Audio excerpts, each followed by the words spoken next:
আসসালামু আলাইকুম। আশা করি সবাই ভালো আছেন। আজ আপনাদেরকে দেখাচ্ছি ফিলিপাইনি ব্ল্যাক সুগার ক্যান আখের ক্ষেত,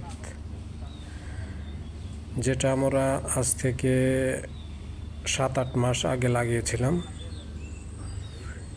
এগুলো ছিল টিস্যু কালচারের মাধ্যমে উৎপাদিত চারা।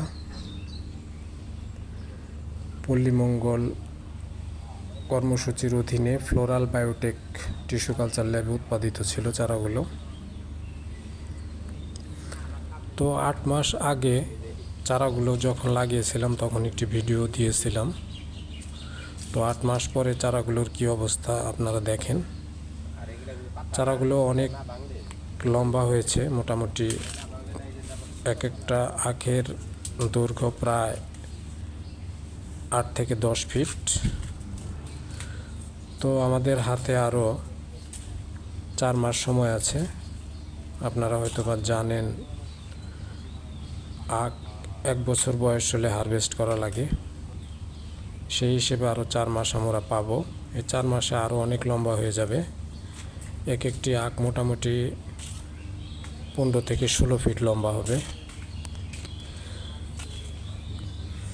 তো দেখতেই পাচ্ছেন আখগুলো খুব সুন্দর হয়েছে। যদিও এখানকার মাটি আখ চাষের উপযোগী নয়, তারপরেও যথেষ্ট ভালো হয়েছে।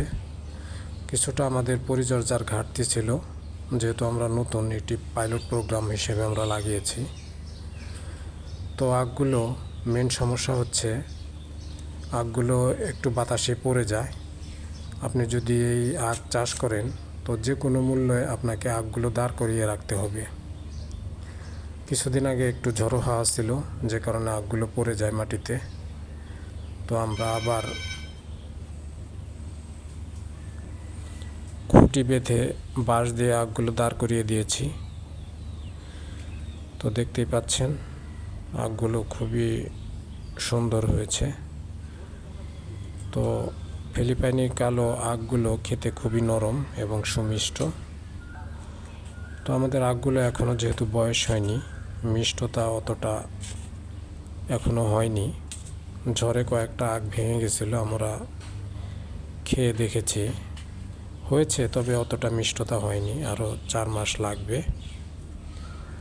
তো ভালো থাকবেন সবাই। আল্লাহ হাফেজ।